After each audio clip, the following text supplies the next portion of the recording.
Hello and welcome back to the Mobile Technology Star. I have a 6 piece today of flat wood bits that I'm going to show you. It has 10, 12, 14, 16, 20, and 25.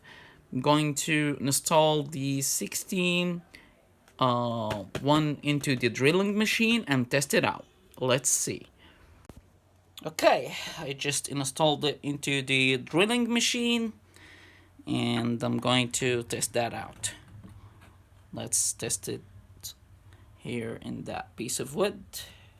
Okay, ready for action? Here we go.